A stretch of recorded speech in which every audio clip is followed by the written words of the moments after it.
பழக்கரைசல் பற்றி போட்டு இந்த வீடியோவில் நிறைய சந்தேகங்கள் கேட்டிருந்தீங்க. உங்கள் சந்தேகங்களுக்கான விளக்கங்களாக பார்க்கலாம். நிறையா கேட்டிருந்தது முட்டையை முழுசாக போடுறீங்களே, அதை அப்படியே போடலாமா இல்லை உடச்சி போடலாமான்னு. இதில் நம்ம இந்த பழக்கரைசலை ரெடி பண்ண ஆரம்பித்து சில நாட்கள்லேயே இதில் நல்ல அசிடிக் ஃபார்ம் ஆகும். இந்த அசிடிக் வந்து முட்டையோட ஓடுகளை ஒரு சில நாட்கள்லேயே உரிக்கிறோம். ஒரு 4-5 நாள் கழித்து நீங்கள் எடுத்து பார்த்தீங்கனாலே முட்டை வந்து ரப்பர் மாதிரி அமுங்க ஆரம்பிச்சிடும். ஸோ அதுக்கடுத்த நாட்களில் மீதி இருக்கிற விஷயங்களும் கரைஞ்சி அது உரமாகவே மாறிடும். அதனால் உடச்சி போடணுன்னு அவசியம் கிடையாது. உடச்சி போடணுன்னாலும் போடலாம், தப்பு கிடையாது. அது மாதிரி முட்டையிலேருந்து வேறு பேட் ஸ்மெல் வராதான்னு நிறையா கேட்டிருக்கீங்க.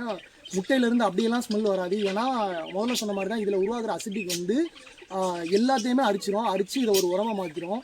பழக்கரைசலே வந்து ஒரு மைல்டான ஒரு பஞ்சாமிர்த வாசத்தோடு தான் இருக்கும். அதனால் இதுலேருந்து எந்த பேட் ஸ்மெல்லும் வராது. அது மாதிரி மீன் சேர்க்கலாமான்னு கேட்டிருந்தீங்க.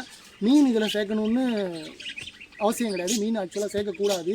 மீன் அமிலத்தில் இருந்து கொஞ்சம் வேணால் நம்ம எடுத்து சேர்த்துக்கலாம். அதாவது உங்கள்கிட்ட மீன் அமிலம் இருந்துச்சுன்னா அதை கொஞ்சம் சேர்த்துக்கலாம். மீன் அமிலம் வேறு, பழக்கரைசல் வேறு. இதில் மீன் சேர்க்கக்கூடாது. அதை மாதிரி இலை வழியாக எவ்வளோ கொடுக்கணும், வேறு வழியாக எவ்வளோ கொடுக்கணும்னு கேட்டிருக்கீங்க.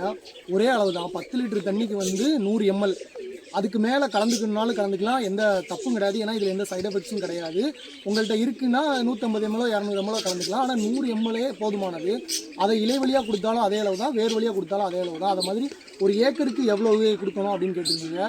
அது நீங்கள் என்ன விவசாயம் பண்ணுறீங்கிறத பொறுத்து. நீங்கள் மரப்பயிர் பண்ணுறீங்களா, இல்லை பணப்பயிர் பண்ணுறீங்களா, இல்லை தானியங்களோ, இல்லை காய்கறிகளோ, அதில் நீங்கள் எவ்வளோ தண்ணி செலவு பண்ணுறீங்கிறத பொறுத்து. 10 லிட்டர் தண்ணிக்கு 100 mlனா உங்களோட பயிர்களுக்கு எவ்வளோ கொடுக்கணும் அப்படிங்கிறது நீங்கள் என்ன பயிர் வச்சுருக்கீங்களோ அதை பொறுத்தது. அதை மாதிரி என்ன அளவில் கலக்கணும்னு கேட்டிருந்தீங்க. அது ஏற்கனவே நான் சொல்லியிருந்தேன். அதாவது 3:1. இப்போ நீங்கள் வந்து நான் எல்லாமே சேர்த்து பப்பாளி 5 கிலோ, பூசணிக்காய் 5 கிலோ, வாழைப்பழம் 5 கிலோ, நாட்டு வெல்லம் 5 கிலோ, மொத்தம் 20 கிலோ சேர்த்துருந்தேன். அந்த 20 கிலோவுக்கு 60 லிட்டர் தண்ணி சேர்த்துருங்க. ஒருவேளை நீங்கள் எல்லாமே சேர்த்து 5 கிலோ கலக்குறீங்க அப்படின்னா நீங்கள் ஒரு 15 லிட்டர் தண்ணி சேர்த்துக்கங்க. எல்லாமே சேர்த்து 2 கிலோ தான் நீங்கள் கலக்குறீங்க, அரை கிலோவாக போட்டு அப்படின்னா 6 லிட்டர் தண்ணி கலந்துக்கணும். கலந்து ஒரு 25 நாள்லேருந்து 30 நாள் வரைக்கும் நீங்கள் பெர்மிட்டேஷன் பண்ணுறதுக்கு அலோவ் பண்ணணும். இதில் நல்ல நுண்ணுயிர் பெருகு இருக்கும். பழக்கரைசலில் விவசாயத்துக்கு மட்டும்தான் பயன்படுத்துன்னு கிடையாது, அது போக இன்னும் நிறையா விஷயத்துக்கு பயன்படுத்தலாம். உங்கள் கிணறு வந்து கிணத்துல உள்ள தண்ணி அதிக உப்பாக இருக்குது, pH லெவல் அதிகமாக இருக்குன்னா ஒரு 1 லிட்ரு நீங்கள் பழக்கரைசலை வந்து கிணத்துல ஊற்றுனீங்க அப்படின்னா இந்த ஈயம் கரைசலில் உள்ள நுண்ணுயிர்கள் வந்து உங்கள் கிணத்துல உள்ள தண்ணியோட pH லெவலை மெயின்டைன் பண்ணி கொடுக்கும். அதே போல் நம்ம லெட்டினில் ஒவ்வொரு தடவையும் ஃப்ளஷ் பண்ணிவிட்டு பெனாயிலோ இல்லாட்டி வந்து வேறு ஏதாவது அசிடோ ஊற்றுறதுக்கு பதிலாக நீங்கள் வந்து ஈயம் கரைசல் கொஞ்சமாக தண்ணியில் மிக்ஸ் பண்ணி வச்சு அதை நீங்கள் ஊற்றுறீங்க அப்படின்னா இதில் உள்ள நுண்ணுயிர்கள் உங்கள் லெட்டின்குள்ளே போகும்போது அதில் உள்ள திடப்பொருட்களையும் சாப்பிட்டு அதை வந்து உரமாக மாற்றி அதிலிருந்து வர்ற பேட் ஸ்மெல்லை கட்டுப்படுத்தும். 2வது டேங்க் வேகமாக நிறைஞ்சி நம்ம காசு செலவு பண்ணுறதை கொஞ்சம் மிச்சப்படுத்தி கொடுக்கும். இந்த மாதிரி வந்து உங்கள் சாக்கடையில் வந்து நிறைய புழுக்கள் இருக்குது, நிறையா வந்து பேட் ஸ்மெல் வருது அப்படின்னா அதில் நீங்கள் வந்து ஈயம் கரைசல் நீங்கள் கொஞ்சம் ஊற்றும் போது அதுலேயுமே வந்து ஸ்மெல்லை கட்டுப்படுத்தி கொடுக்கும். இந்த மாதிரி நிறைய விஷயங்கள் பண்ணோம் பழக்கரைசல்.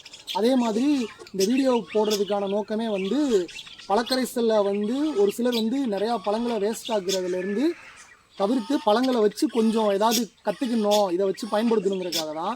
திருப்பி என்கிட்ட வந்து லிட்டர் எவ்வளோன்னு கிடைக்கும், அது உங்கள்கிட்ட வாங்கிக்கலாமான்னு கேட்குறது போதெல்லாம் உங்களால் எவ்வளோ முடியுமோ. நாங்கள் வந்து என் தோட்டத்துக்கு தேவைப்படுதுங்கிறனால 100 லிட்டர் 200 லிட்டர் தயாரிக்கிறேன். உங்களுக்கு வந்து ஒரு 5 லிட்டரு இல்லை 1 லிட்டராவது நீங்களே வீட்டில் தயாரித்து பயன்படுத்தி பார்த்துட்டு அதுக்கப்புறம் தேவைப்படுற அளவு நீங்களே தயாரிச்சுக்கோங்க. எப்படி தயாரிக்கணுங்கிற வீடியோவையும் கீழே கமெண்ட்டில் கொடுக்குறேன். நன்றி.